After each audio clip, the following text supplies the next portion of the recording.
आज मैं आप लोगों से निवेदन करने आया हूं कि जो माहौल देश में बना है, प्रदेश में बना है, कल मैं झुंझुनू में था, सीकर में था, हर जगह लोग बदलाव चाह रहे हैं। 10 साल से वही भाषण, वही जुमले, वही नारे, वही अखबार, वही टेलीविजन, वही इश्तिहार, वही व्हाट्सएप मैसेज देख देख के लोग थक चुके हैं। और बीजेपी की सरकार ने 10 सालों में एक ऐसा वातावरण देश में बनाया है जहां प्रतिशोध की राजनीति हो रही है, बदले की भावना से राजनीति हो रही है, विपक्ष की आवाज को कुचलने का काम किया जा रहा है, कांग्रेस पार्टी के खाते सीज कर रहे हैं और चुनावी बॉन्ड्स के माध्यम से हजारों करोड़ रुपए भाजपा ने लिए। सुप्रीम कोर्ट ने कहा कि इलेक्टोरल बॉन्ड गैर कानूनी है, उनकी जांच तो हो नहीं रही और कांग्रेस पार्टी के खाते बंद कर दो, विपक्ष के लोगों को जेल में डाल दो, निर्वाचित मुख्यमंत्रियों को आप जेल में बंद कर दो, पार्टियों के खाते सीज कर दो, कोई आपके विरोध में बात बोले तो इनकम टैक्स को भेज दो, सीबीआई को भेज दो, ईडी को भेज दो। ये कहां की राजनीति है? 400 पार तो राजीव गांधी जी के आए थे, ये जो नारे दे रहे हैं 400 पार के, कोई दम नहीं है। जब 400 पार कांग्रेस पार्टी के प्रधानमंत्री के आए थे तब उन्होंने इस प्रकार का अहंकार और घमंड नहीं दिखाया था। उन्होंने कभी नहीं कहा कि मैं देश को भाजपा मुक्त बनाना चाहता हूं। इस लोकतंत्र में विपक्ष की आवाज को दबाने का जो काम कर रहे हैं वो स्वस्थ परंपरा नहीं है। इसलिए ये महत्वपूर्ण नहीं है कि संजय जी सांसद बनती नहीं बनती, महत्वपूर्ण यह है कि देश में बदलाव जरूरी है। इस देश में बदलाव करने के लिए हमारा गठबंधन हुआ है, इंडिया अलायंस के तमाम विपक्ष के नेता हम साथ मिलकर चुनाव लड़ रहे हैं। भारतीय जनता पार्टी ने आज भी क्या बोल रहे हैं? किसान के लिए, नौजवान के लिए, निवेश के लिए, उद्योग के लिए, महंगाई कम करने के लिए, बेरोजगारी कम करने के लिए कोई उपाय नहीं। उनको सिर्फ धर्म, मजहब, मंदिर, मस्जिद, हिंदू, मुसलमान, इसके आगे कोई भाषण देने का मतलब ही नहीं। मेरा तो आप सब लोगों से निवेदन है, छत्तीसगढ़ कौम के लोग और भरतपुर के लोग बहुत समझदार लोग हैं, यहाँ के नेता बहुत समझदार हैं। मैं सबके भाषण सुन रहा था, अवाना साहब के, जायदा जी के, वाजिद जी के, ये सब लोग समझदार लोग हैं, आपके साथ दुख सुख पे रहने वाले लोग हैं। इसलिए मेरा आप सबसे निवेदन है, हमारी उम्मीदवार बेचारी गर्मी में लाभ नहीं कर रही यार, मैं देख रहा था एकदम फसल और काट रही है। और बाप मुझे क्या चाहते हो तुम मुझसे यार? आपके बीच में रह रही है, आपकी अपनी बनकर रहेगी।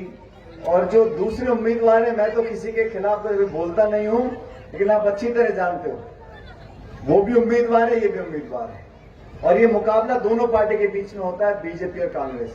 बाकी छोटे मोटे कोई और भी दल लड़ रहे होंगे, मेरे ख्याल में कोई मतलब नहीं, वो तो वोट काटने के लड़ रहे हैं। हम लोगों को 19 तारीख को कांग्रेस पार्टी को जिताना है और इस देश में, प्रदेश में एक ऐसी राजनीति स्थापित करनी है जो सबको जोड़ कर रखे। आज दरार डालने का काम करते हैं, भाई को भाई से लड़ाने का काम करते हैं। और सवाल पूछो कि गैस का सिलेंडर क्यों बिकता रहा महंगा? चुनाव से पहले आपने कम कर दिया। पेट्रोल डीजल 100 रुपए लीटर बिक रहा है। शिक्षित नौजवान हमारे बेरोजगार भटक रहे हैं, कोई संभालने वाला नहीं है। और मैं आप लोगों को बताना चाहता हूं, जब बीजेपी के पिछली बार 5 साल पहले 300 पार हो गए थे ना सांसद, क्या काम किया?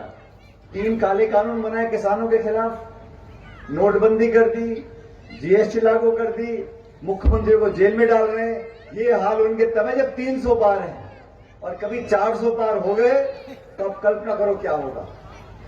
इसलिए बहुत सोच समझकर हमारे देश में जो संवैधानिक संस्थाएं हैं उनकी विश्वसनीयता पर जो आक्रमण हो रहा है, उनकी पारदर्शिता पर जो आज प्रश्न चिन्ह लग रहे हैं, वो बहुत चिंता का विषय है।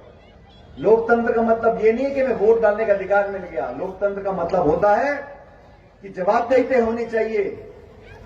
147 सांसदों को एक दिन में आप निलंबित कर दो और पीछे से कानून बनाते रहो, ये कहां का लोकतंत्र है? संस्थाओं को कमजोर कर दो, अफसरशाही को, चुनाव आयोग को, सारी संस्थाओं को, ब्यूरोक्रेसी को। हम लोग चाहते हैं इस देश के अंदर जमहूरियत मजबूत रहे, हमारे गणतंत्र में जो लोकतंत्र की जड़ें इतनी मजबूत हैं वो वैसी बनी रहे। इस बात का हमारा संघर्ष है। राहुल गांधी पैदल चल रहे 4-4 हजार किलोमीटर, न्याय यात्रा निकाल रहे, लोगों को जोड़ रहे हैं। जो गरीब है, दबा कुचला है, पिछड़ा है, महिला है, नौजवान है, किसान, जिनकी आवाज को कोई सुनने को तैयार नहीं है। भारतीय जनता पार्टी में तो एक तरफा काम है। भाषण सुनते रहो, मन की बात सुनते रहो, टेलीविजन पे, रेडियो पे, मोबाइल पे एक तरफा भाषण चलता रहता है। दूसरे के सुनने के मतलब नहीं है। सवाल पूछ लो, तुम देशद्रोही हो। महंगाई कम क्यों नहीं होती? तुम राष्ट्र विरोधी हो। हमारा मैनिफेस्टो बनाया, कहते हैं ये मुस्लिम लीग का मैनिफेस्टो है। मतलब जिम्मेदार पदों पर बैठे लोग संवाद करने से बचते हैं, चर्चा करने से बचते हैं, जवाब देने से बचते हैं। इस प्रकार की राजनीति को हमें समाप्त करना है और उसका काम सिर्फ आप लोग कर सकते हैं। आपके हाथ में ताकत है, आपका बटन दबेगा और जनता जनार्दन है। जिसका बटन दबा दिया उसके बारे न्यारे, और जिसका बटन नहीं दबा उसको धरती पर पटक के फेंक देते हैं। ये लोकतंत्र की ताकत है। अपनी वोट की कीमत को समझना पड़ेगा और इस नौजवान हमारी प्रत्याशी को अपना वोट डालो। मैं आपसे आग्रह करने के लिए आया हूं। आपको मुझे 3-4-5 जगह जाना है, लेकिन हम जहां जहां जा रहे हैं, मैं पूरे माहौल को देख रहा हूं। प्रदेश के अंदर लोग ऊब चुके हैं उन्हीं भाषणों से, उन्हीं वादों से। अभी क्या भाषण देते हैं?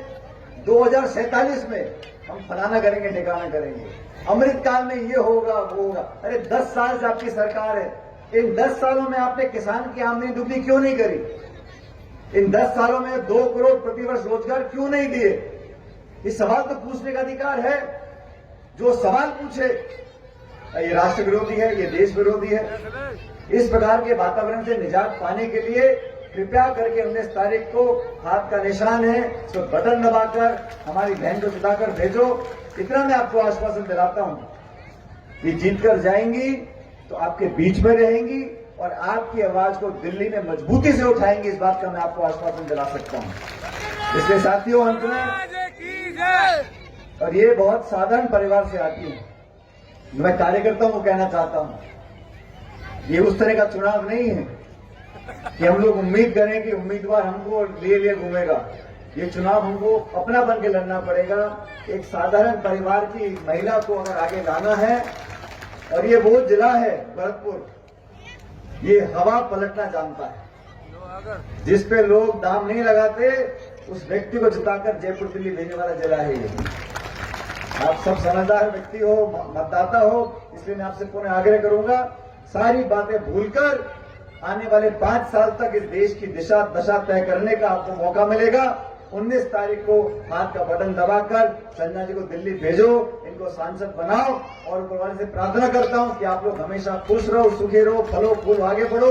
इस क्षेत्र का हमसे, मेरे परिवार से बहुत पुराना लगाव है और मैं हक समझता हूं, अधिकार समझता हूं इस क्षेत्र में आकर आप लोगों से बात कहने का, मांगने का, सुनने का। इस प्यार को हमेशा बनाकर रखना। आप सबका बहुत बहुत धन्यवाद। राम राम साहब।